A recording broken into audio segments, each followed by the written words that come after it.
Boa noite a todos. É uma alegria estar aqui novamente em mais um bate-papo sistêmico, parte do projeto Constelar, que eu e o Bruno desenvolvemos para divulgar ainda mais esse olhar sistêmico que tanto nos toca, nos transforma. E é um prazer estar aqui hoje com você, Renê. Nós admiramos muito. Então, a ideia é sempre trazer um profissional da área, um novo olhar, uma nova forma de abordar a questão sistêmica. Então, seja muito bem-vindo e gratidão por ter aceito o nosso convite. Muito obrigado a vocês pelo espaço, pelo convite. Sempre bom estar num espaço de troca, né? O campo aqui no Brasil crescendo tanto, né? Então é bom, e aí o engajamento aí do Bruno é uma coisa que é admirável. Então, muito. E dou as boas-vindas a você, Renê, gratidão. A Gisela, minha parceira. Então, eu quero apresentar o Renê. Ele é psicólogo, psicanalista, constelador. Então, tem a formação, né, em constelação no Brasil, na Alemanha e na Áustria.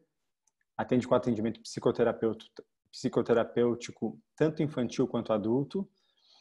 Ministra palestras, workshops, cursos. Né, é intérprete e tradutor em alemão e inglês. E, além disso, é autor e coautor de livros, das quais eu tenho o privilégio de ter aqui. maravilha. Tá com todo já. Depois eu vou escrever aqui nos comentários para quem quiser. Então, agradeço, dou as boas-vindas e para nós é uma oportunidade de te ouvir. Eu falei para a Gisela, quando eu comentei do seu nome, eu falei assim, a referência que eu tenho do Renê é um cara que conhece muito. Assim, eu admiro o seu conhecimento, porque ele não é um conhecimento recente. É algo muito mais amplo e você traz várias abordagens e olhares sistêmicos que são muito mais amplos do que a gente está normalmente acostumado, né? Pelo menos eu, a Gisela, assim, do nosso meio. Então, é uma oportunidade de te ouvir e aprender com você. Então, seja bem-vindo. Obrigado. O seu elogio, ele se estende aos meus professores, né? Porque é com eles que eu trouxe isso, né? E a gente, no campo, a gente tem a oportunidade ainda aqui no Brasil, muitos professores internacionais. E hoje a gente pode falar já de muitos professores nacionais com um trabalho belíssimo sendo desenvolvido, né? O Bruno acompanha muito o trabalho do Renato Bertatti e é aquela coisa, eu tenho um livrinho aqui sobre a história da constelação familiar, que foi publicado nos 80 anos de Bert Hellinger, e lá tem uma foto de Bertatti, em 1992, alguma coisa assim, tá ele lá junto com o Bert. Então, já trazendo esse campo, né? Sim, então, nosso é uma mestre. oportunidade. Sim. Bertatti é nosso mestre, estará conosco no próximo bate-papo sistêmico, já dando um sneak peek aqui para todo mundo. E, Renê, eu queria começar te perguntando já nesse assunto, aproveitando tudo isso, se você poderia nos contar como você chegou nesse caminho sistêmico, como foi esse contato com a constelação, enfim, contar um pouquinho para a gente dessa trajetória. Sim. É interessante isso, porque assim, a gente está falando de um método, uma abordagem alternativa, né? E como psicólogo, eu deixo isso claro, sim, é uma abordagem alternativa, não é uma psicoterapia. Aqui no Brasil, não é uma psicoterapia. E quando o Bert começou com o trabalho, né, com as constelações, havia uma tendência à psicoterapia, né, de transformar a constelação numa psicoterapia, pelo menos na Europa.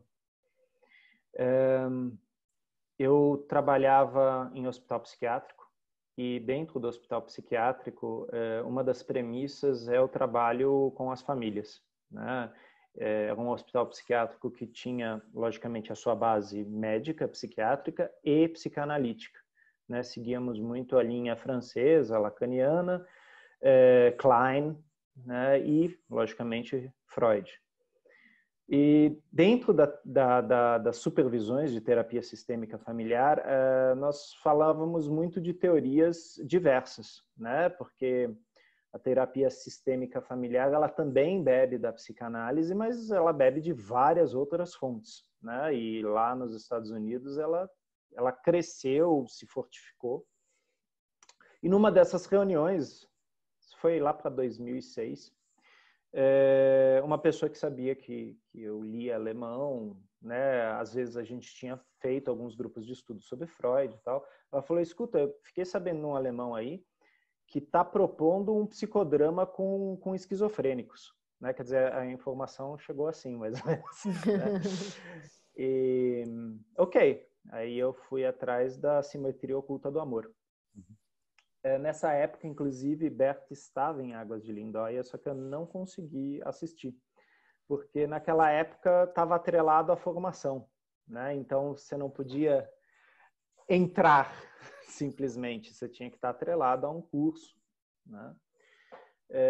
Então eu fui me aproximando primeiramente pela obra de Bert, né? E logicamente eu não fui pela questão que chamou a atenção, né? Que é da esquizofrenia. Isso veio muito mais tarde, porque eu fiquei meio preso na questão das ordens do amor, né? Quer dizer, preso no sentido de degustando aquilo, deixando aquilo atuar em mim, e no primeiro momento eu não mergulhei, não, né? Eu era talvez analítico demais, né?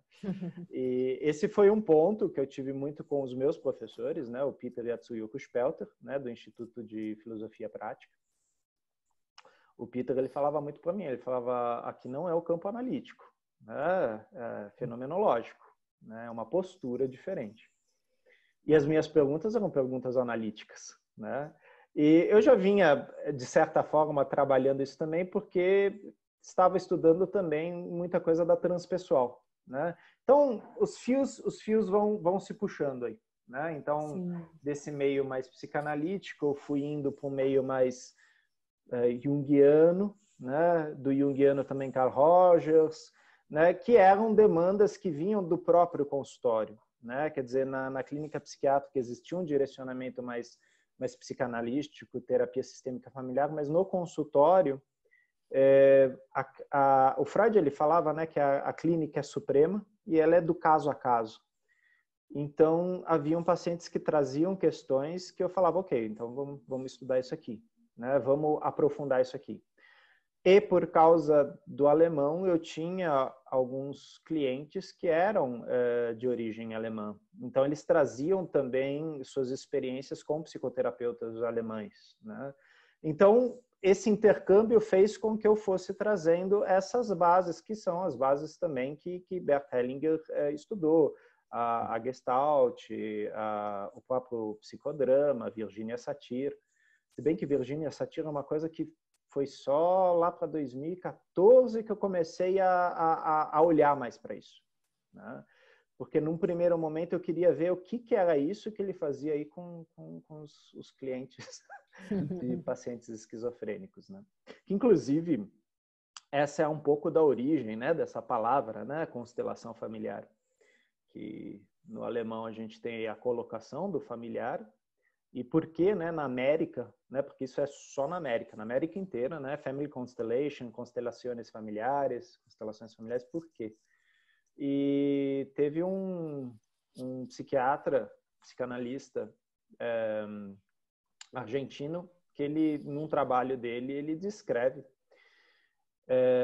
a família de um paciente esquizofrênico como a constelação familiar deste paciente, né, se referindo ao genograma. E a gente também tem Alfred Adler, que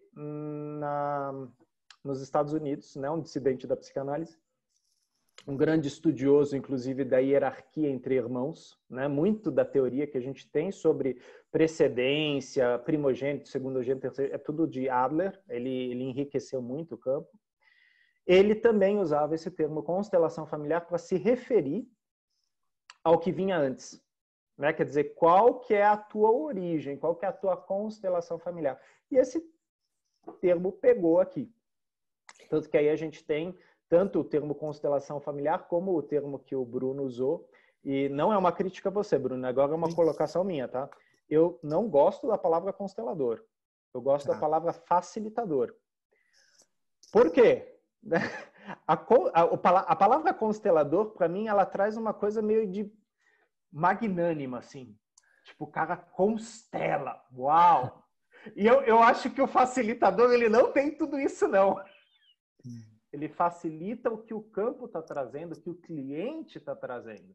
Ele tem recursos, ele tem ferramentas, mas assim, ele não está colocando nada no campo.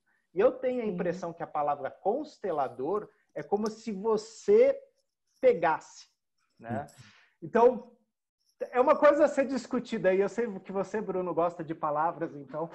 Sim. Não, mas é ótimo para reflexão. E só para esclarecer quem nos ouve, qual seria então uma tradução da palavra original usada pelo Bert, do alemão para o português? Como seria essa tradução? Sim, a gente tem o Familienaufstellung, famílias. Aufstellung é colocação. Ou seja, a colocação do familiar ou o lugar do familiar.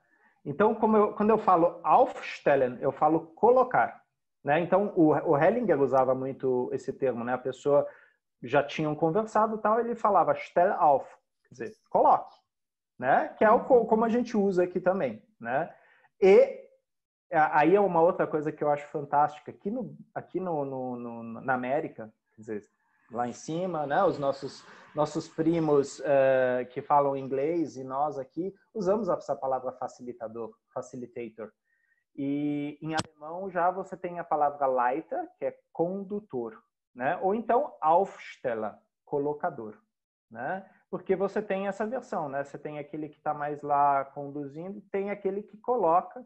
No começo se colocava muito, né? O cliente ele observava, o facilitador realmente colocava muita coisa.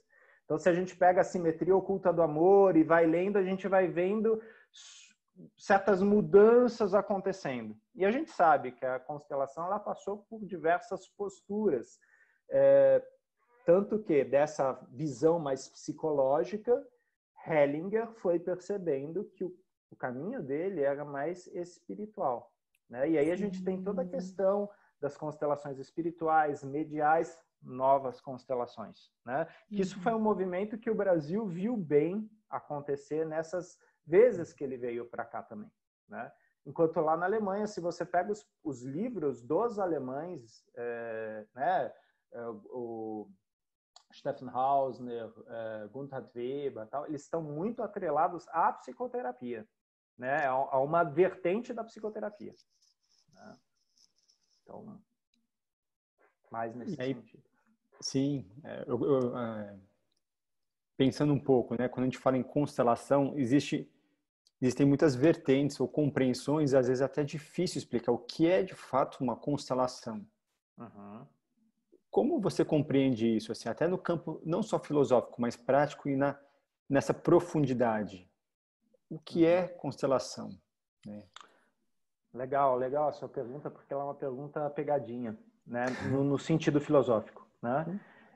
Porque, sim, muitas vezes, e isso já aconteceu, vocês já viram isso nos grupos de estudo e tal, da gente estar lendo um texto e a pessoa, de repente, ela começa rapidamente a entrar em imagens e aí, de repente, ela traz uma metáfora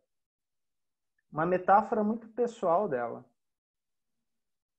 Será que não aconteceu uma constelação aí? Uma constelação interna, né? Uma constelação essencial? É possível? Aí entra, logicamente, a validação que o cliente dá àquilo, né? E muitas vezes eu percebo que o cliente valida. Ele fala, não, eu encostei em algo precioso. E quantas vezes a gente não está facilitando um workshop, a gente vê que um representante ele está intimamente ligado no campo, só que a gente não coloca ele está lá. Depois que tudo termina, aquele representante ele fala, essa constelação foi a minha. Uhum. E eu estou levando ela comigo. E assim, muitas vezes essa pessoa, depois de algum tempo, volta e fala, eu quero continuar. Né? Logicamente, a gente não sabe o que ele quer continuar, né? Porque sim, a gente está falando de um processo interno, mas assim, startou lá. Ou seja, realmente tocou numa camada e aquela camada foi reverberando. Ou seja, Da forma como você coloca a pergunta, Bruno, sim, lógico, a gente vai respondendo. Constelação é aquela coisa, você vai procurar um facilitador, você coloca o seu tema, e aí, ou individualmente ou em grupo, existe um ritual, existe um procedimento.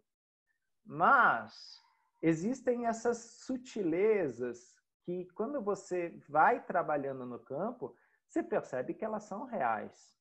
E principalmente se o cliente as valida. Então, inclusive nessa discussão, né, que eu vi lá no grupo, né, no grupo da Dilena, e que você se colocou tão bem, Bruno, da questão do online, né, existem muitos validando, né, esses movimentos profundos que acontecem em algo online, né. Eu acredito que a gente ainda não, pelo menos eu ainda não fecho, né. Isso ainda está reverberando, os nomes que a gente vai dar para isso e tal. Mas também não vou falar que é besteira e que não é possível. Né? Porque se fosse assim, a gente nem faria constelação familiar. Né? Pô, isso aí é um teatro. Né? Isso é um teatro. As pessoas aí estão encenando. Isso daí é tudo bullshit. Né? E as pessoas trazem isso. Né? O convite que a gente faz é, olha, não tem nada errado você achar que isso é uma besteira. Né? Agora, se você quiser passar pela experiência, venha. Né? Venha observar. Lá na Alemanha aconteceu uma coisa em 2015, muito interessante. Tinha uma rede de TV que estava querendo entrar lá dentro do training camp para meio que mostrar a bruxaria que acontecia lá. Desmascarar. Exato. E o que a Sophie fez? Né? Ela chegou, ela falou, olha, se vocês quiserem participar, vocês podem participar. Mas sem as câmeras. Né? Porque eu não sei a edição que vocês vão fazer disso. Claro. Eu não sei. Né? Então, é aquela coisa, a gente sabe o quanto existem múltiplas interpretações disso, principalmente porque a gente está falando de um fenômeno interno. Né? Claro, num workshop em grupo, eu percebo que eu, como facilitador, eu sou levado, assim como os clientes são levados. E a gente compartilha um campo onde, de repente, hoje eu estava falando isso com o meu terapeuta, de repente surge um termo inadequado, politicamente incorreto, mas que lá faz sentido, porque, de repente, a gente está trabalhando o racismo. De repente, a gente está trabalhando discriminação. E todos que estão lá, eles sabem daquele contexto.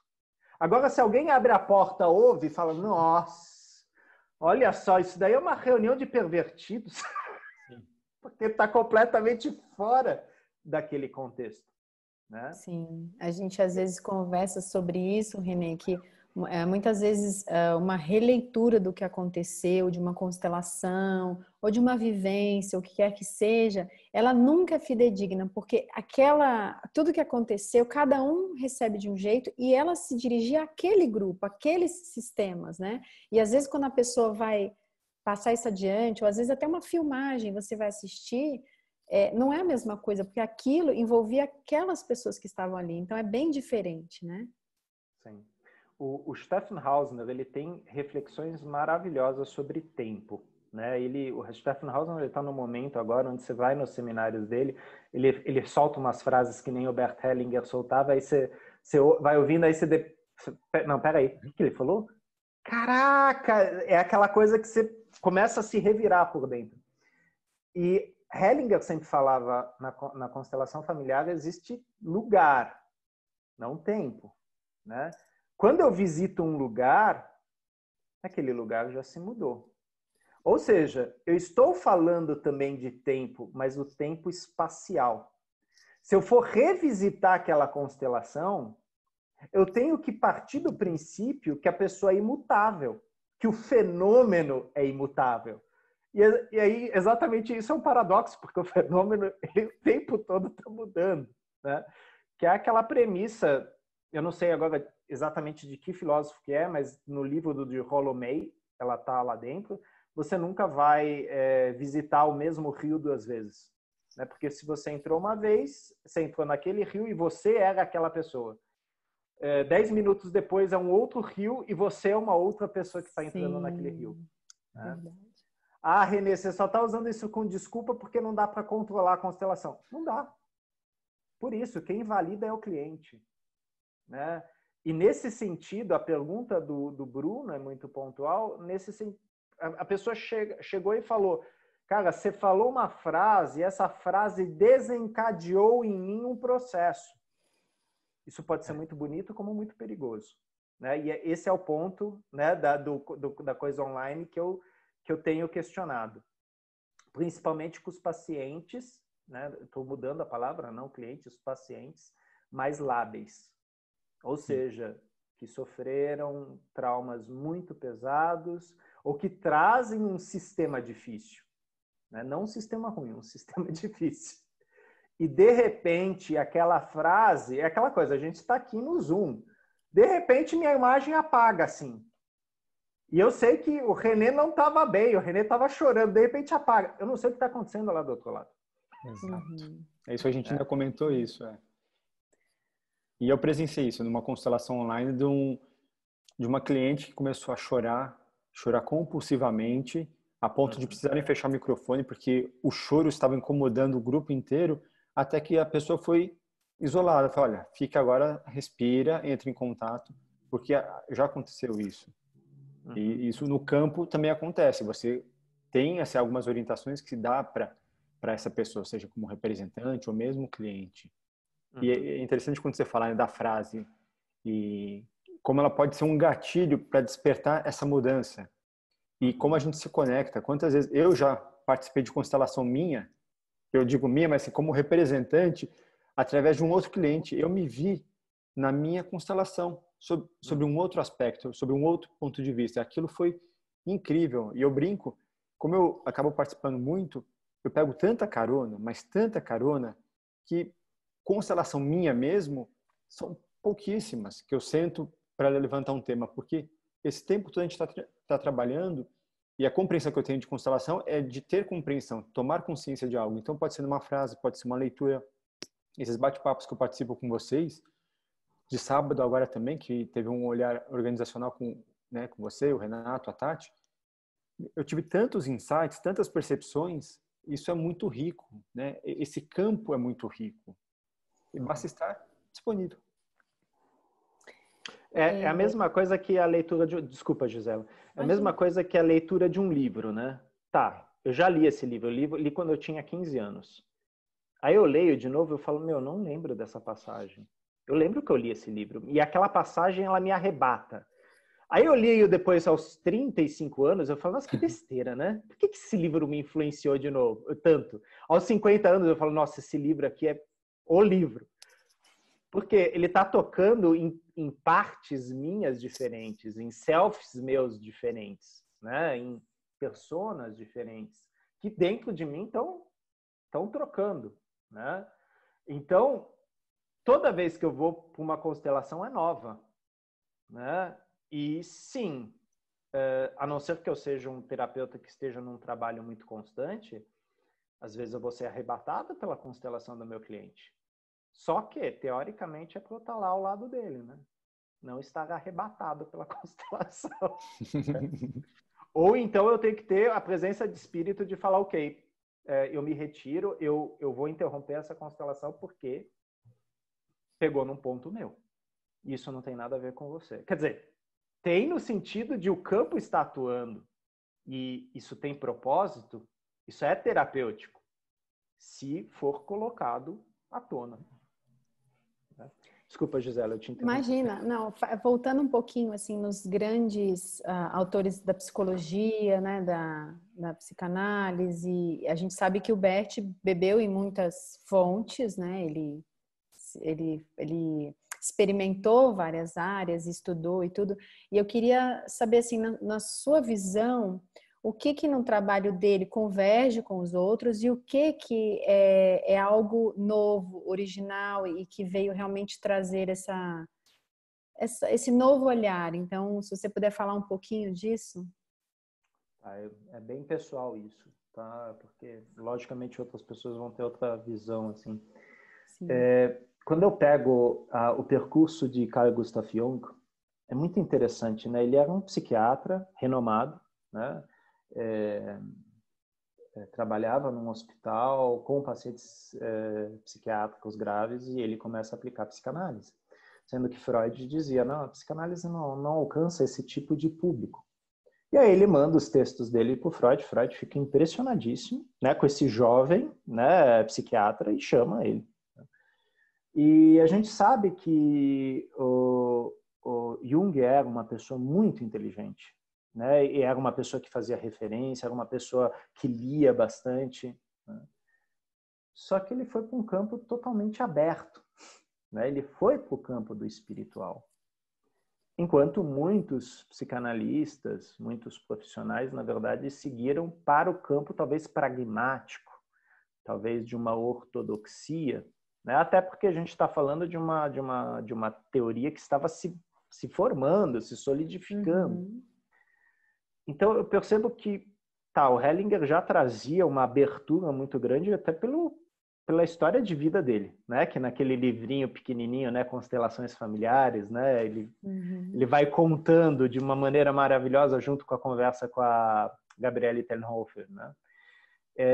Quer dizer, uma pessoa que vai para, de certa forma, estudar filosofia, teologia, vai ter essa experiência de ser um missionário, né? Que, de certa forma, é a experiência de você ser um estrangeiro onde você vai.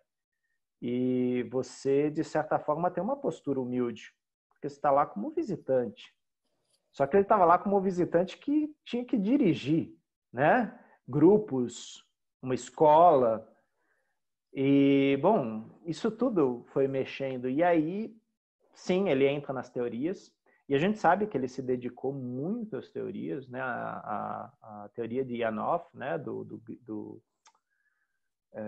grito primal, é isso? Não.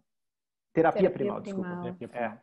Ele fez uma formação muito, muito séria, ele aplicou muito aquilo no consultório com casais, né? Mas a gente sabe também do percurso dele com Eric Berne, na análise transacional, e a gente sabe o quanto isso influenciou, né, a teoria das constelações familiares. Depois Virginia Satir, né, Thea Schoenfeld, McLeodon em Cadiz, quer dizer, ele vai trazendo várias escolas. E isso não é muito diferente para um psicoterapeuta brasileiro, por exemplo, né? Vou agora puxar a sardinha para o nosso lado aqui. Porque a gente tem muitas escolas aqui, né? A gente tem a possibilidade, dependendo da faculdade que você fez, você vai mais para psicanálise, você vai mais para terapia comportamental cognitiva, algumas até você vai para o existencialismo e humanismo. Outras, de repente, você vai mais para pesquisa, algo bem behaviorista, bem comportamental, centrada na pessoa. Quer dizer, são muitas escolas. E aqui no Brasil se bebe de muitas. A psicanálise influenciou muito, até por causa da literatura brasileira. Os nossos literatos trouxeram muito a psicanálise. E a gente teve alguns expoentes fortes da psicanálise aqui, como de repente a doutora Bicudo, né, que era uma psicanalista afrodescendente, que marcou história aqui no Brasil, né? E isso tem outras reverberações também em outros círculos, né? Mulher afrodescendente, psicanalista, né? E a gente está falando de algo que aconteceu há 20, 30 anos atrás, né? Eu agora não sei as datas exatas. Mas se a gente começa a estudar aqui, existem muitas possibilidades. E, obviamente, a faculdade de psicologia não basta. Ela te dá indicações. E a clínica, se você for clinicar logo no começo, é assustador, né? E a responsabilidade é muito grande. Então, você tem que ter uma base. E a psicologia sozinha não é a base. Você tem que escolher uma escola. E o que eu vejo de muitos colegas meus, ninguém é purista, né? Ah, não, eu sou 100% essa... não, né? A mesma coisa que eu falar aqui, que eu sou 100% tupiniquim, né? Ou eu vim com alguma teoria ariana germânica. Não, eu sou um ariano. Isso não existe, né? Nós somos feitos de pedaços, né? Inclusive teóricos. E eu vejo que Hellinger soube aproveitar bem os pedaços. Ele soube ele conseguia encaixar isso de uma forma e trazer uma potência, como Hellinger fala naquele livro, né, Histórias de Sucesso. Quer dizer, quando ele entrou em contato com as constelações, ele falou: eu não sabia o que era aquilo e até não soube me dizer o que era. Depois, McLeod e Cadiz, mesma coisa. Eles fizeram, davam um workshop disso, mas não sabiam. E aí Hellinger começa a costurar com as ordens do amor, né? E das ordens do amor ele vai para um outro que eu acho fundamental, não menos que as ordens do amor, mas as ordens da ajuda, né? E aí vocês veem muito a psicanálise, ele fazendo muita referência ao Freud, ao Jung, e depois as ordens do sucesso, né? Quer dizer, ele foi percebendo nessa coisa da ordem, né? A palavra ordem em alemão é Ordnung, né? Ela tem a ver com organização, mas ela também tem a ver com lei. Ela tem a ver com estrutura. É uma estruturação, né? Então, é interessante porque todas as teorias existiam, né? Tanto que, sim, o psicodrama, constelação se confunde, sim, em sua metodologia. Porque tem muita coisa do psicodrama. Só que, diferente do psicodrama, a gente não tem um roteiro. A gente só tem um lugar. Você é o papai. E a Gisela é a mamãe. Ah, e o que eu tenho que fazer? Nada. Respira. Respira e sente o seu corpo. Sem intenção, né? Vai. E aí entra uma coisa que é fantástica do Hellinger, né? O Moreno, no psicodrama, ele tinha percebido o fenômeno. Ele chamou de tele. Só que ele criou todo um sistema, né? O psicodrama, então ele não focou na tele, nessa coisa de alguém representar algo que não estava no roteiro. E algo que impacta o cliente muito mais do que o roteiro. Que seria o campo, não? Isso que é o campo. É o campo, né? É o campo. Quer dizer, o Moreno já tinha batido nisso, mas era muito abstrato, né? Então ele descreve nos textos dele, mas ele não entra profundamente nisso. E o Hellinger fala que no começo ele também patinava nisso. Ele falava, o que é isso? Né?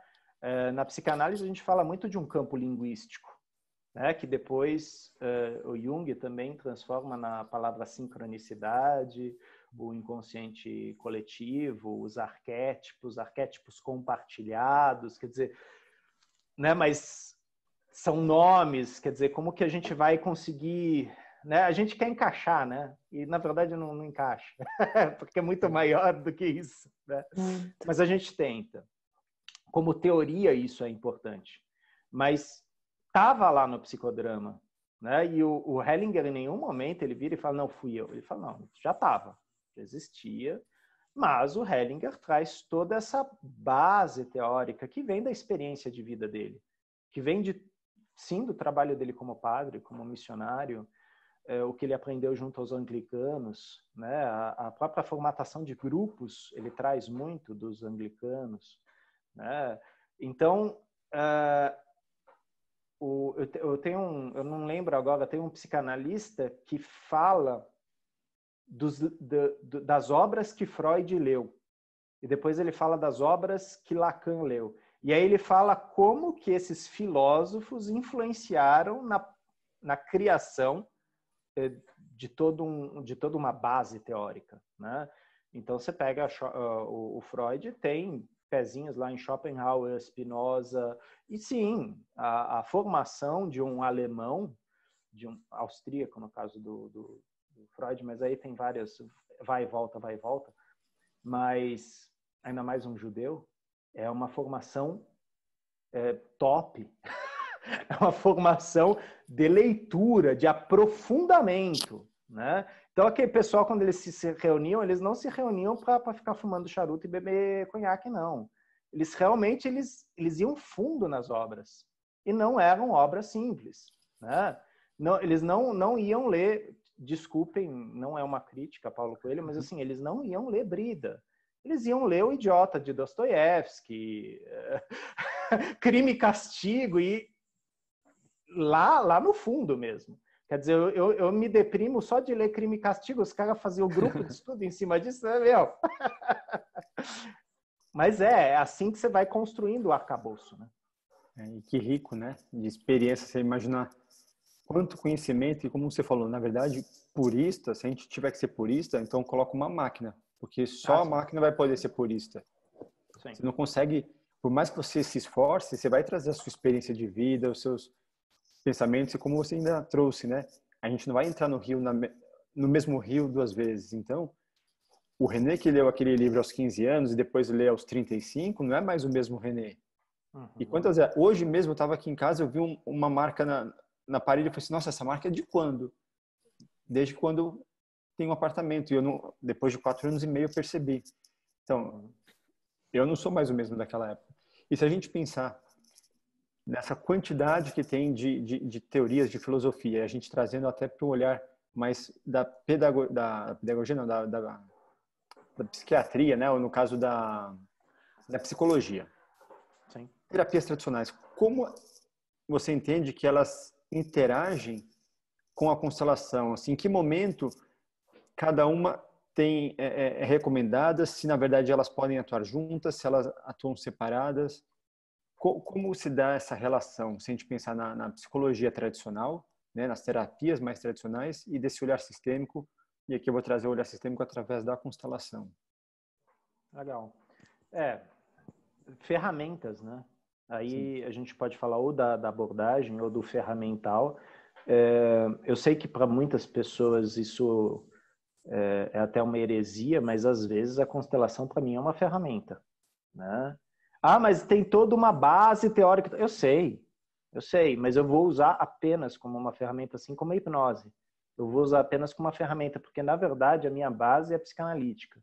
Eu vou usar uma ferramenta para alcançar um resultado e aí eu volto para a abordagem, o olhar anterior, né?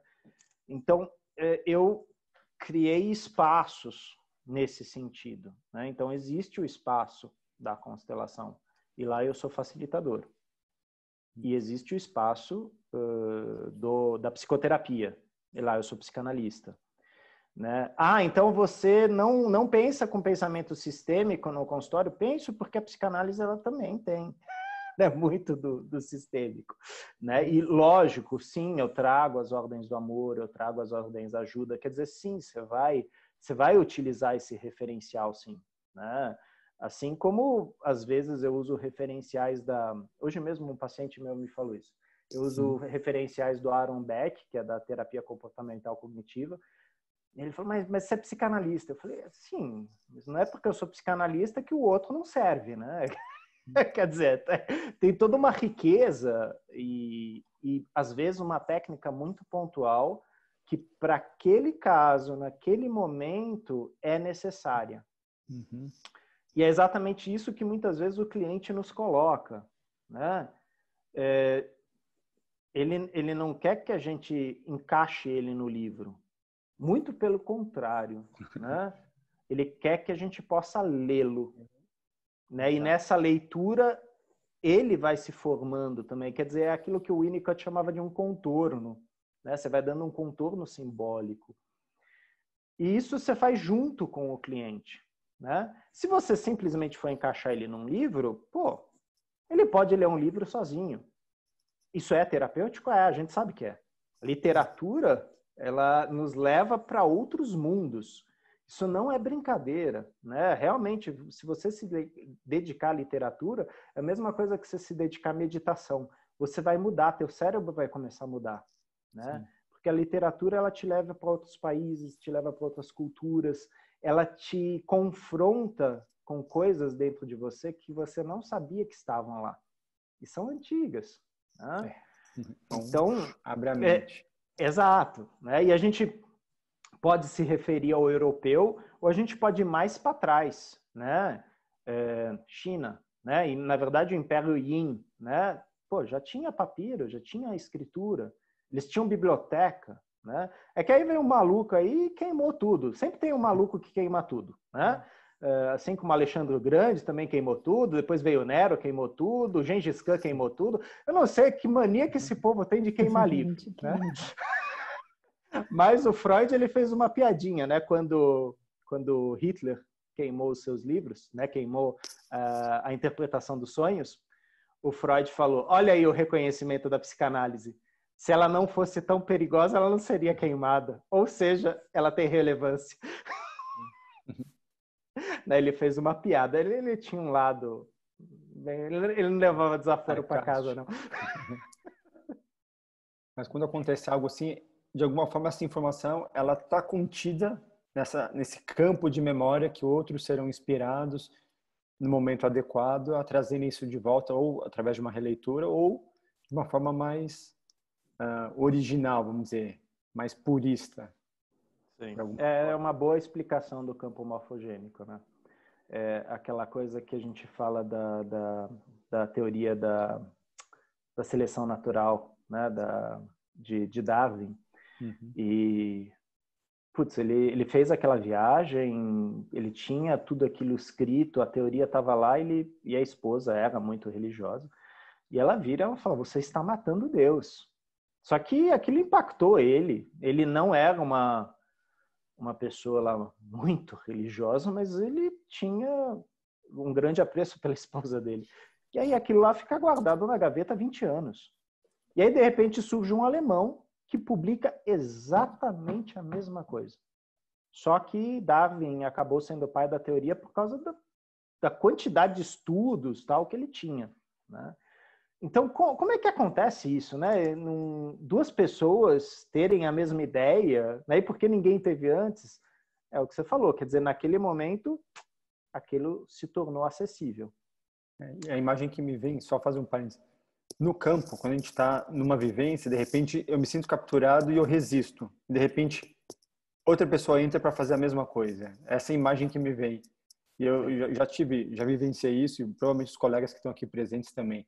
Quando você resiste, o campo não espera, assim, né? Aquilo que precisa vir à tona, se você não vai, outro vem. Sim. Eu tive uma vez uma cliente, novamente, isso não é raciocinado, né? Isso vem. E eu fui colocando, né? Até chegar a 16 representantes.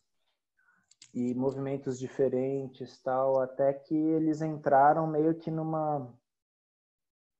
assim, a energia do campo fez um... E todos eles se voltaram para ela. E aí eu fui nomeando cada um deles. Esse aqui é você. Esse aqui é você.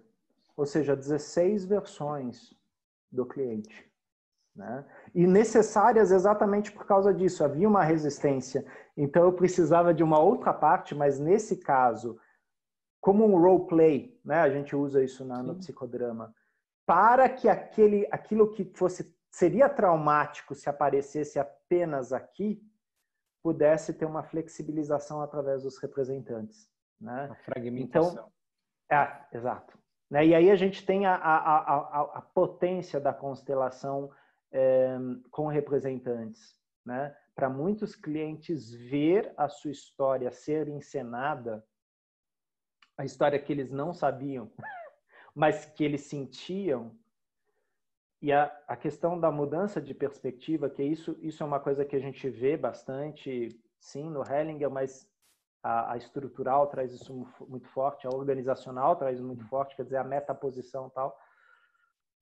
A pessoa não tem como sair de lá igual, né? Ela pode realmente falar que isso é tudo uma besteira, mas alguma coisa ela leva, né? Ok, isso aqui é válido. É aquilo que o nosso mestre sempre fala, a alma sabe, né? A alma está recebendo. Então, mesmo que racionalmente a pessoa saia de lá bravo, revoltado, falando mal, o que quer que seja, aquilo fica. E de repente, às vezes depois de 1 ano, 6 anos, 10 anos, vem uma compreensão. É impressionante como isso é assim, né? Sim. A minha terapeuta ela fala, a alma sempre sabe aquilo que a gente não sabe que sabe. Sim. E mudando um pouquinho de assunto, Renê, como que você tem visto essa pandemia? Como que essa situação atual, a quarentena, qual que é o seu olhar para isso? Como você tem, enfim, quais têm sido as suas reflexões nesse momento? A pandemia, ela afetou todos os círculos, né? Então, existe eu agora não sei em qual livro que o Hellinger fala isso, né? Mas que a doença ela aponta por uma direção, né? Muitas vezes a pessoa teve muitos indicativos, até que uma crise muito grande acontece. Ela corre risco de vida, né? E é um choque tremendo. É um choque que envolve os familiares, envolve a vida financeira, envolve o acadêmico, quer dizer, tudo para por causa daquela crise, por causa daquela doença. E ele tem a oportunidade. Ou ele olha para onde ela aponta, ou ele vai ser reiniciado, né? E a gente tem várias interpretações para ser reiniciado, né? Porque, sim, os mortos vão, mas os vivos ficam, né? Então, nada está morto totalmente, né? Porque continua atuando em nós, né? Isso tem muita força, né?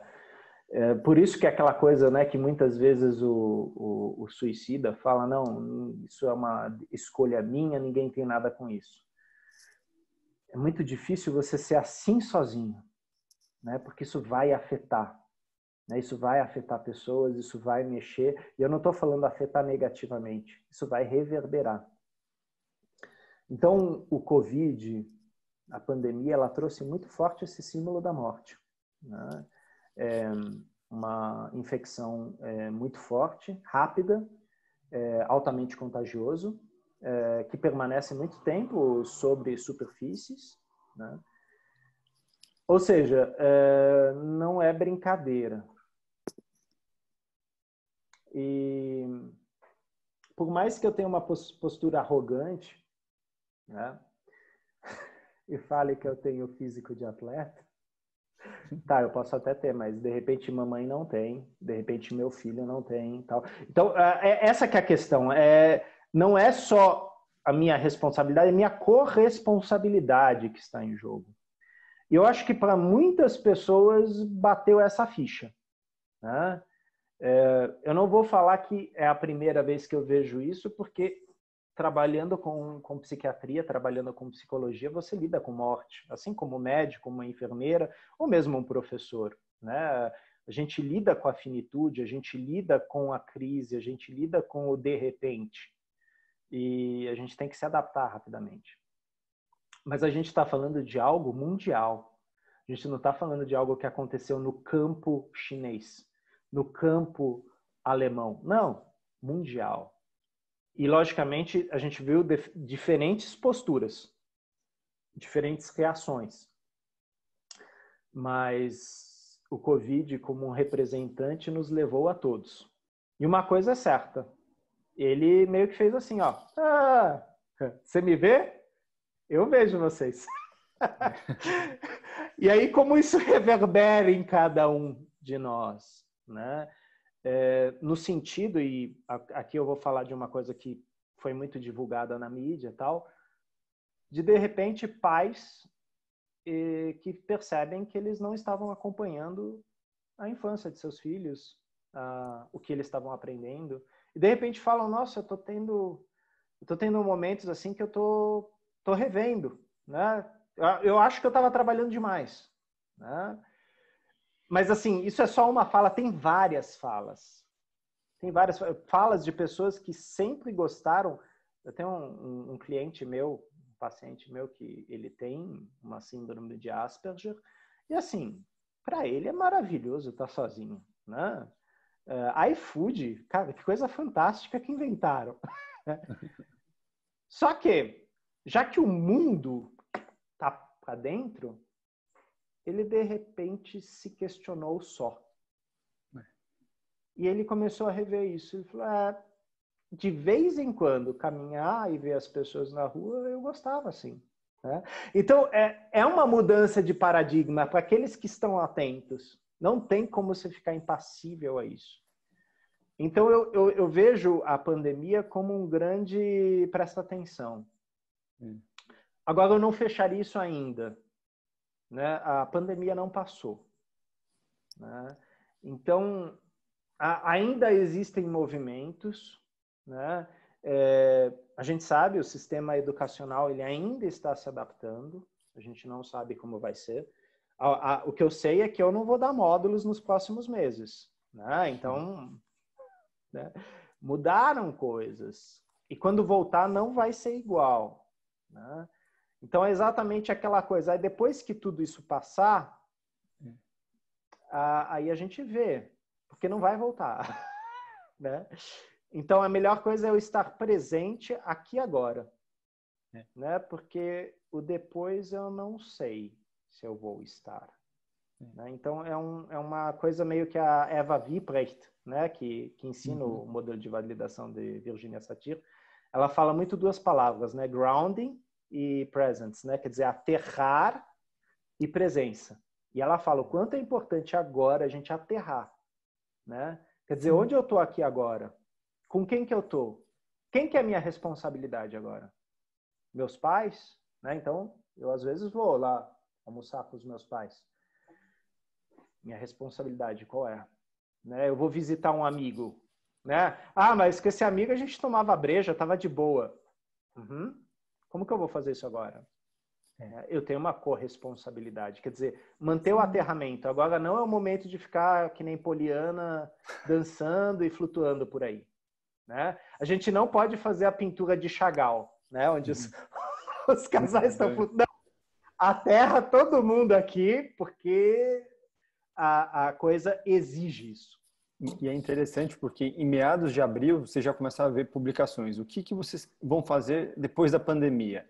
Qual vai ser a primeira coisa que você vai fazer depois que você puder sair de casa? Passou abril, passou maio. A gente não tem esse controle. Até parece que nem existiu abril, né? Parece que pulou de março para maio. Assim, o tempo está muito rápido. Daqui a pouco a gente já está no segundo semestre. E que interessante porque esse é um convite para o agora. E quantos ainda estão nesse movimento de pensar só no amanhã, no depois?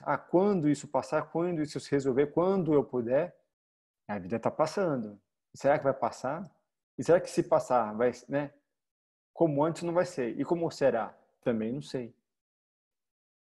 É um convite. Tem uma frase, eu não lembro de quem é essa frase, né? Que fala que preocupar-se demais com o amanhã é ansiedade. Sofrer demais pelo ontem, né? Como uma depressão, né? É ficar no passado. O único poder que eu tenho é sobre o agora. Né? Então, só aqui eu tenho força, só aqui eu tenho poder. E, logicamente, nessa pandemia, a gente vai ver modalidades. Pessoas ansiosas vão estar questionando o que elas vão fazer em agosto, quando isso tudo passar. Pessoas depressivas vão falar, então, eu não me realizei ano passado, eu acho muito difícil eu me realizar em agosto. Mas eu me lembro muito bem que em agosto de 1980, quando o meu peixe dourado morreu, parece uma piada, mas a pessoa está presa em vários fenômenos que para ela são indeletáveis. Até porque a gente não deleta essas coisas, mas assim, existe um remoer daquilo. Né? Então ela também não está no aqui e agora, ela está presa no passado, nos fantasmas do passado. E essas pessoas muitas vezes vão precisar da ajuda assim, do terapeuta, do facilitador, do psicólogo, do médico, do pastor, do padre, né? Dessas pessoas que estão a serviço das ordens da ajuda. Né? Para às vezes ajudar essa pessoa a se aterrar. Né? Quantos colegas nossos não estão fazendo lives de meditação? Sim. E como é importante isso. Né? E às vezes eu vejo lá embaixo no vídeo as respostas das pessoas, né? E aí você fala, nossa, tudo isso? E porque a pessoa ela naquele momento ela conseguiu acessar o aqui e agora. Às vezes através de um colega que se dispôs naquele tempo dele.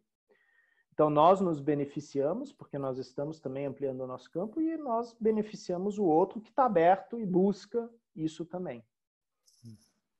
Então é uma forma de, à distância, estarmos conectados. Porque à distância nós ainda vamos permanecer um tempo, né? Mas isso não quer dizer a parte, né? We are not apart, we are connected, né? E isso é muito bonito, né? Porque isso é aqui agora. Isso é uma coisa que nossa geração tem. A gente tem internet, né? A gente tem esse campo morfogênico Wi-Fi. Esse campo de informação Wi-Fi. Quando teve a peste negra, houveram pessoas que levaram meses para sair de casa e elas não faziam ideia se o vizinho estava vivo ou morto. Então, essa solidão, provavelmente a gente ainda carrega, sabe? Esse trauma, né? Com certeza. E com certeza esse trauma também faz com que a gente tenha uma outra forma de lidar com aqui e agora. Porque somos sobreviventes. E a depender da forma como a gente lidar com a situação hoje, vai garantir ou não um trauma para os nossos descendentes, né? Para os nossos. Então, esse é um convite, assim, ou você olha, ou você está sendo chamado, né? Como até o Renato fala, cada um está recebendo a sua mensagem, pessoal e intransferível. Você pode abrir, ler e aceitar, ou você vai voltar com ela. De alguma forma, assim, essa mensagem, ela está sendo chamada. Ou vai ficar preso em crenças, até usei um termo, né? Crenças primitivas. Talvez revivendo traumas da peste ou de outras questões que vêm do passado. E por ser uma crença limitante, é o que aquele sistema entende que é necessário para se perpetuar. Só que fica fechado naquilo, não se permite a má consciência, né? Só que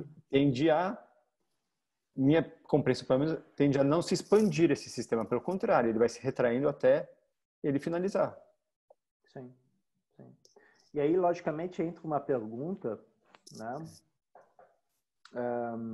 Eu sou um ser coletivo, né? Só que, de repente, eu estou num coletivo que, por XPTO, não sei porquê, não quer se preservar. E aí entra exatamente esse ponto.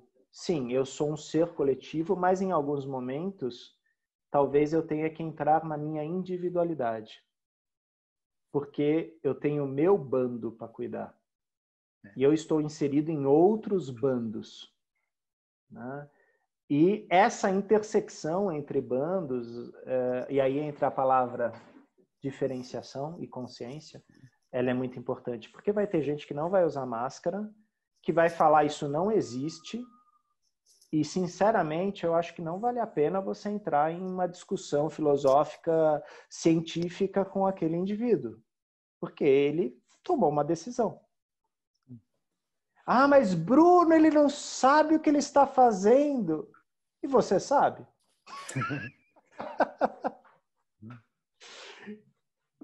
Vem muito da tua decisão. Como você falou, que o Renato fala, o teu chamado. Qual que é o teu chamado? E é interessante porque a gente tem um grupo de estudo de terça-feira de manhã, tem até alguns colegas que estão presentes. E a gente falou um pouco sobre livre-arbítrio. Aí, Gê, não sei se você quer complementar, porque ela trouxe essa questão para a gente, né? Para a gente tentar ampliar um pouco o olhar. Existe, não existe? É algo que eu tenho lido muito sobre o Bert e tudo, e é algo que ainda também não consegui sentir dentro de mim, né? O que realmente bate e que encaixa com a minha alma. Então, se você puder falar um pouco sobre o seu olhar sobre a questão do livre-arbítrio, seria interessante. Legal como é o campo, né? Quer dizer, no grupo de estudos lá do Direito Sistêmico, a gente falou disso na terça passada. Olha. Então, e a gente leu um texto, né, que está no Olhando para a Alma das Crianças, que é o emaranhamento, e no emaranhamento ele fala do livre-arbítrio. Então, eu vou pegar você para Cristo, Gisela, né? Só como exemplo, né? Você acredita em livre-arbítrio? Então, eu estou nesse processo, né? Eu sempre acreditei, eu tenho lido muito e o que eu sinto, e aí, é claro, a minha interpretação do livro do Bert é que ele já vai mais para uma linha onde não há muito, né? O meu entendimento ou você diz um sim e eu fiz uma metáfora, então você está num rio e você diz um sim, você flutua e você vai naquela direção.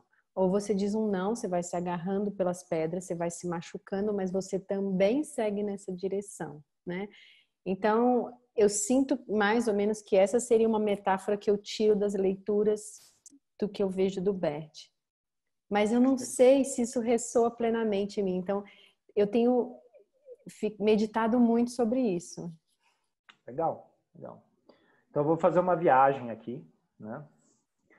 Gisela com 2 L's, Batista, né? Você usou uma mensagem aí de que você está no rio, né? Batista é exatamente aquele que é batizado, e antigamente era batizado no rio, né? E era um rio de água corrente, não era de água parada, né? Exatamente porque você estava renascendo para o novo. E aí vem minha pergunta: em que momento você escolheu esse nome? Não, né? Papai e mamãe que escolheram. Exato, então. Ou seja, do ponto de vista de ordem, precedência, o destino vem primeiro. Livre-arbítrio depois. O que eu quero dizer com isso? Nós vamos nos tornando nós. Então, o René, ele vai se tornando o René. Porque o René de 7 anos não é o René de 14 anos e não é o René de hoje, graças a Deus, né? Porque eu cresci, né? E nesse crescimento tem coisas que talvez eu olhe para o René de 7 anos e falo, nossa, de 7 anos tinha mais maturidade nisso, mas eu tenho mais maturidade naquilo. Mas em todo caso, eu vou me tornando a mim mesmo. Mas antes disso, eu sou o que meus pais querem de mim. Eu sou o sonho deles. Eu sou a expectativa deles. E vocês sabem, às vezes a gente está com 50 anos e a gente ainda está vivendo a expectativa do papai e da mamãe. Né? E a constelação familiar trabalha muito isso. Isso é destino. O livre-arbítrio vem quando eu decido cortar o cordão umbilical, o simbólico. E aí eu falo, sim, esse é meu sistema, sim, isso veio junto, sim, isso faz parte, e eu decido agora como que eu vou administrar isso. É minha responsabilidade. Não, mas você está negando isso, esse broche, a sua bisavó,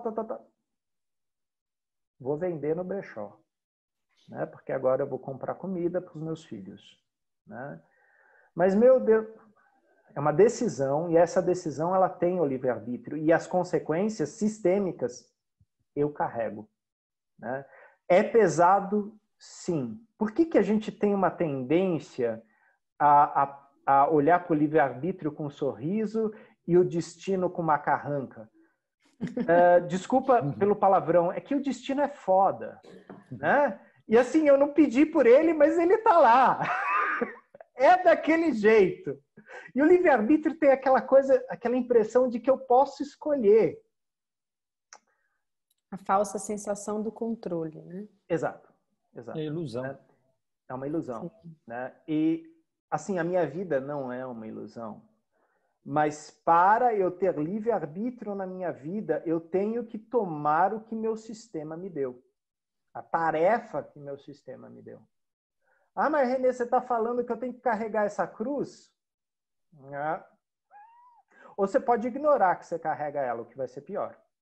Né? E geralmente o trabalho de constelação é exatamente fazer a pessoa enxergar a cruz que ela está carregando. Ah, mas eu prefiro não ver. Isso é livre-arbítrio. Né? Tipo, você fez a constelação, você viu e você vai falar, mas eu não aceito? Ok. O facilitador, esperamos que não tome para si. É que na minha metáfora eu coloco como isso, você ir se agarrando nas pedras. Então, o curso do rio tá ali, mas você vai se ralar, vai se machucar porque você não quer soltar. Que na verdade, o nosso professor sempre fala muito a coisa do sim. Então, na verdade, o livre-arbítrio seria no dizer o sim plenamente, se entregar para esse destino, ou ficar negando e colocando venda ou algo assim, e não... De qualquer forma, você vai naquele caminho, mas você vai chegar lá machucado. Eu não lembro de quem é esse texto. Esse que é a droga quando é metáfora, né? É muito específico e a gente vai se levado junto, a gente esquece de quem é. Mas eu lembro que foi no curso da Ursula Frank, né? Que ela fala que o rio tem medo do mar, né? Porque conforme o rio está indo, ele vai olhando aquela imensidão lá na frente, ele fala, meu Deus, se eu entrar lá, o que vai acontecer comigo? Quem vou ser eu se eu entrar lá? Né? Tipo, eu sou o rio Tietê, né? E, né, coitado do mar, né? Quem vou ser eu se eu for para o mar? E assim, conforme ele vai indo nas curvas, vai se aproximando, aquele medo vai crescendo. Só que ele não pode voltar. O curso do rio é sempre em frente. E quando no último momento ele vê a imensidão do mar e vê que o mar sorri para ele, ele relaxa um pouco. Ele começa a se mesclar no mar e aí ele diz, eu não temo mais, pois eu sou o mar. Né? É um pouco isso. O destino é um oceano. É grande demais. É nebuloso demais. Tem coisa demais. Eu sou apenas um riozinho. E eu gostaria de poder mudar o meu fluxo. E o rio às vezes consegue mudar um fluxo, ele consegue dar volta. Mas o destino dele é ir para o mar. Ou secar. Né? O rio que chega no mar é um rio feliz. É interessante que Sim. você falando isso, me vem a imagem assim, quem serei eu quando eu me juntar ao todo? E aí me vem ainda a pergunta, será que eu preciso esperar a morte para me juntar ao todo? Ou quando eu me entrego à vida, eu já estou me juntando a esse todo? Né? E aí sim, fazendo parte desse algo maior e sendo um instrumento, um facilitador, uma ferramenta, independente do campo que eu esteja. Mas a minha compreensão é, se juntar ao mar é dizer sim para a vida. E aí você já não tem mais o que esperar. É como, não digo que seja um atalho, mas você já chega a esse destino. Sim. E no mar eu posso ser um homem, eu posso ser uma mulher, eu posso ser ambos. Né? Tudo atua em mim. Né? Então, é uma questão integrativa, sim, mas eu concordo com a Gisela que a gente alcançar essa consciência, essa diferenciação é um percurso. Né? É aquela coisa, eu me deparei com isso lá atrás com a psicanálise. Né? Tem uma piada, né? Não sei se vocês conhecem essa piada, mas eles falam, né? Essa piada fala de 3 judeus que mudaram a humanidade. Né? E eles falam de Darwin, mas eu tenho minhas dúvidas se Darwin era judeu, eu não sei se era. Mas em todo caso, falam que o primeiro é Darwin, né? Que vira e fala, é tudo biológico. Não adianta, você acha que você tem algum controle? Cara, você vê dos macacos. É tudo biológico. Né? Não tem criação divina aí, não. Putz. Aí vem o Freud. Você acha que você escolheu essa mina para casar aí, né? Você é inconsciente, meu amigo. Isso já estava lá. Você é inconsciente dos seus pais. Isso daí é neurose de destino. O inconsciente é maior do que... O consciente é um barquinho no meio do oceano. Aí veio o terceiro, Einstein. É tudo relativo. Ou seja, um vai quebrando o outro. A gente não fecha. Existe livre-arbítrio? Sim. Existe destino? Sim. Dá para a gente medir? Não. Exatamente. Exatamente. Mas dá para a gente fazer metáforas bonitas. Sim. Sim. Dá para ter uma discussão filosófica. Dá. Porque, logicamente, quando o Hellinger fala a frase, é uma frase muito parecida com a do Jung, né? Aquilo que eu rejeito me aprisiona e aquilo que eu reconheço e respeito me liberta. Né? Essa é uma frase de destino. Porque eu posso continuar dizendo não por meu destino. Não porque meu pai era uma pessoa horrível. Não porque minha mãe não me amava. Não porque meu irmão mais velho me roubou. Não, eu não quero isso para mim. Eu não sou dessa família. Isso, né, assim, aprisiona. Isso atumora, parece um tumor que vai crescendo, né, um tubérculo. E na hora, e eu sei que isso não é fácil, tá? Muitas vezes eu falo isso em palestra, o pessoal fala, você falando aí é fácil, né, trouxa? Não é fácil, é extremamente difícil. Mas quando eu consigo olhar para isso e dizer sim, e isso significa que eu vou assumir aquilo para mim, aquela responsabilidade que antes pesava nas minhas costas, ela está lá, mas ela é recurso. Então, pequena mudança, né? A cruz, ela vai estar lá, mas de repente, ela vai ser sua. Você vai parar de falar que ela é uma cruz que impuseram a você. Ela é sua. Tá vendo esse destino difícil aqui? É meu. Transforma em força, né? Em motor. Exatamente. Que impulsiona. Exatamente. Né? Imagina se Freud negasse, né, a sua origem, né, a sua religião, para tentar permanecer na Alemanha nazista. Ele nunca fez isso. Né? Inclusive, foi o advento do nazismo que fez ele retornar às suas raízes. E aí ele falou, se eu não posso, se eu não sou respeitado em meu povo, em minha origem, nesta terra, eu não posso ficar nessa terra. E aí ele vai para a Inglaterra e ele acaba depois morrendo na Inglaterra. Mas é aquela coisa, essa é a nossa origem, é o que nós somos. Né? A gente pode tentar ficar fugindo disso, mas isso vai nos perseguir o tempo todo. Né? É o famoso cachorro que fica tentando morder a cauda do próprio rabo. Né? Tá lá. Né? Agora, você pode olhar ou não, você pode desviar o olhar, não tem problema nenhum, não é errado. É que a consequência é só sua. É desafiador. Sim. É desafiador. E a gente pensando assim, então, quando se fala, né, a gente pensa no futuro e projeções, livre-arbítrio, como é que você, não sei se a gente pode trazer esse tema, mas como você percebe que se dará o trabalho sistêmico daqui em diante? Né? Porque a gente não tem como prever quando será retomado esse contato mais próximo.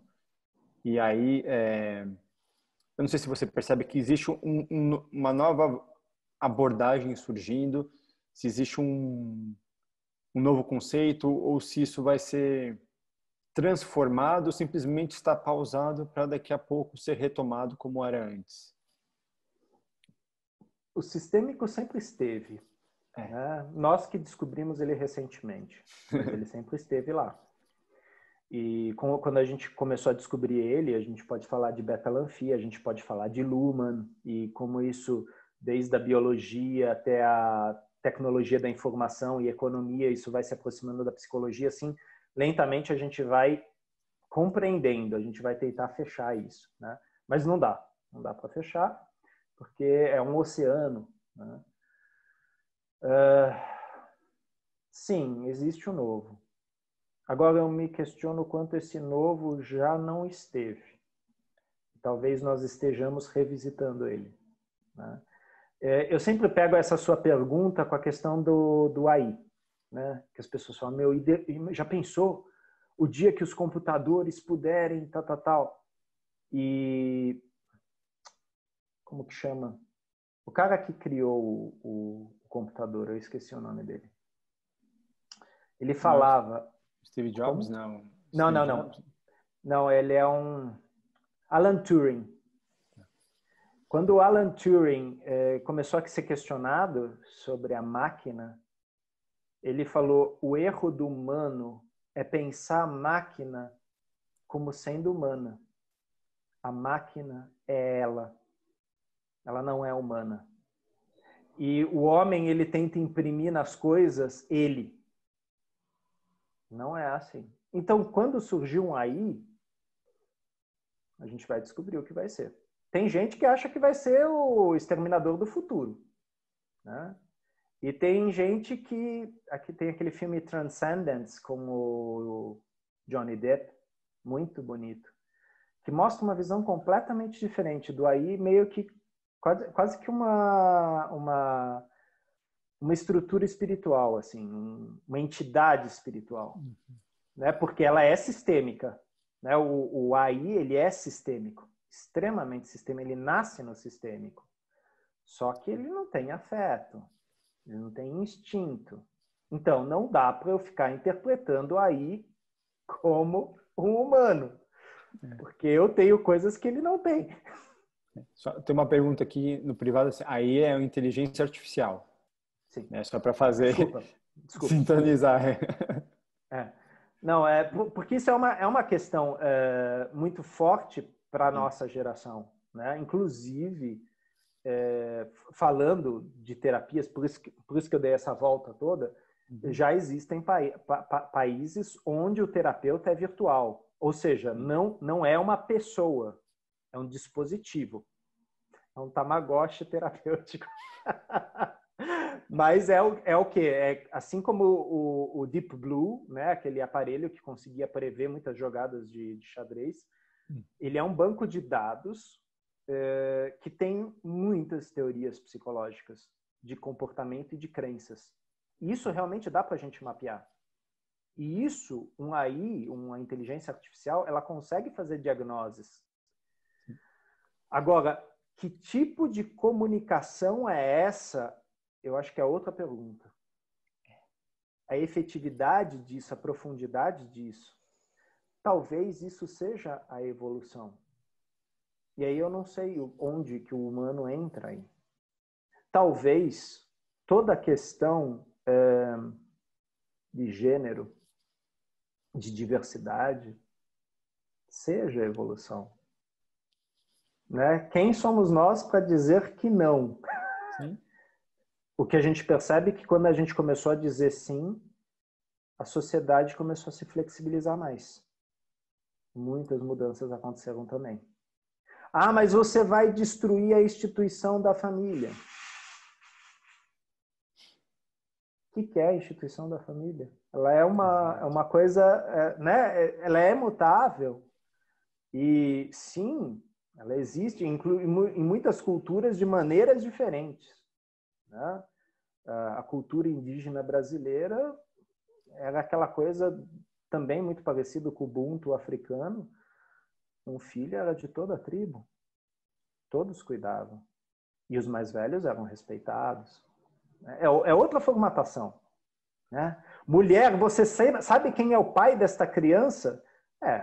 Dependendo da tua origem moral, essa pergunta faz sentido. Sim. Num sistema assim aberto e flexível? Não. Porque você sabe de onde você viu? Exato. Né? Você sabe de onde você veio? A mistura do ideal com o pessoal, né? Até o Bert fala que ele precisou abrir mão da idealização do ideal, porque aquilo já não funcionava mais para ele, né? Do lado pessoal. E ficar nesse olhar, nessa limitação para algo que está se mostrando algo novo, algo que quer vir. Sim. Tanto que assim, foi uma grande frustração para o Freud o não reconhecimento da psicanálise como ciência. E ao mesmo tempo que ele viu a força que ela tinha como marginal. Exato. e aí ele permanece, ele deixa, tanto que ele não fala da psicanálise na universidade. Ele fala da psicanálise sendo ensinada por psicanalistas, assim como a constelação é ensinada por facilitadores, né? E é um campo aberto, não é fechado. Né? Então você sai da ortodoxia, e quem é ortodoxo demais fica preso em ideais. Exato. Sim. Muito bom. Muito bom. É um tema que vai longe. Gisela, essa tua pergunta vai longe. Sim, acho que o que a gente falou agora, resumindo, não é cada vez mais no mundo há menos espaço para o julgamento, seja ele em que esfera, em que ótica, né? Então é isso que você falou, é o abrir e o dizer sim e se abrir para esse novo que está chegando. Então acho que nesse exemplo da tribo, da mulher, de tudo mais, é exatamente isso. Então acho que é se abrir também para o novo que está chegando no mundo das constelações, nesse trabalho que eu, sem dúvida, acho que vai evoluir para um outro caminho. Não acho que a gente vai ficar tanto tempo, não sei, né, pausados, como o Bruno falou. Claro que cada um com a sua consciência, com a sua responsabilidade, com o seu sim, mas eu acho que é isso. Acho que vem coisa diferente por aí, né? A questão é o sim para o novo, tal como ele se mostra. Né? E a pandemia, ela faz esse convite. Né? Você consegue dizer sim para mim? Né? E eu não sei te dizer a amplitude desse sim. Né? Mas é um exercício para nós. Logicamente, com os pés no chão, respirando conscientemente, em presença, dizendo sim. E ver onde a gente vai. Né? Somos o Pausa. rio, o rio a caminho do mar. Exato. Digamos sim. Sim. Não, e pausado, ninguém está pausado. Não. É aquela coisa, sim, a angústia às vezes traz essa impressão. Mas eu percebo quanto o campo está se movimentando. Muito, muito. Né? E talvez o velho esteja dando lugar ao novo. Né? E eu não estou chamando ninguém aqui de velho, tá? É uma metáfora.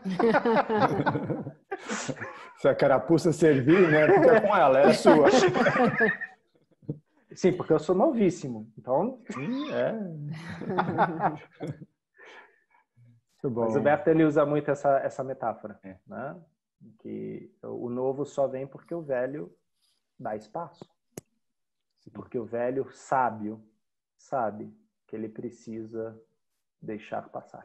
Se retirar, para o novo vir. O novo está vindo, cabe a gente aceitar e ir junto ou ficar.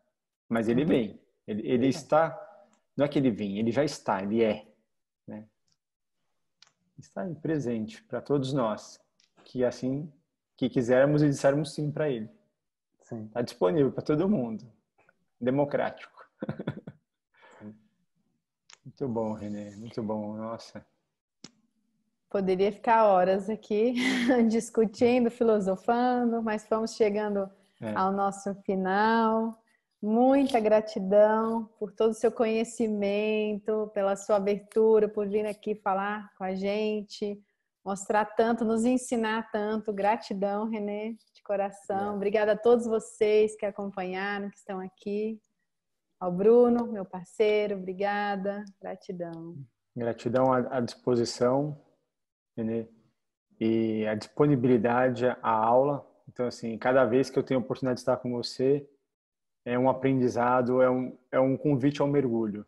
Então, obrigado pela sua disponibilidade, por servir tão brilhantemente ao campo. Obrigado. Gratidão. E agradecemos a todos os presentes. Não sei, né, a gente nem perguntei se você queria fazer uma consideração final, Renê. Normalmente a gente, não sei se tem alguma última palavra. Me veio uma imagem, né? Também, novamente eu não sei de quem é, desculpa gente, minha memória não está tão boa assim. Sem problemas. Não adianta você estar no caminho certo. Se você deitar para descansar, você será atropelado. É isso aí. Movimenta. Tá no caminho errado? Movimenta. Tá no caminho certo? Movimenta. Exato. Diga É a metáfora sim. da lebre, né? Da lebre do... Lebre quem? A lebre é a tartaruga, né? A lebre é a tartaruga, sim. Exato, exato. A lebre era mais rápida, sem sombra de dúvida, mas era arrogante, né? É. O Hellinger, às vezes, trazia essa metáfora, né? De como é perigoso a gente achar que é uma lebre. Sim. Cada um com a sua consciência. Gratidão mais uma vez. Muito obrigado. Muito Obrigada bom. a todos. Agradecemos a Gratidão, todos. boa noite. Só para falar, quinta que vem a gente estará com o Renato Bertatti. Quinta dia 11, né? É véspera do Dia dos Namorados e vamos falar sobre relacionamento amoroso. Então, um tema simples. Pero no mucho. Legal. Gisela, pergunta pro Renato como que é o destino de casais. Ele vai adorar. Pode deixar. Muito bom. Obrigada. Obrigada de Gratidão. coração. Boa noite a todos. Muito obrigado. Boa noite. Obrigado.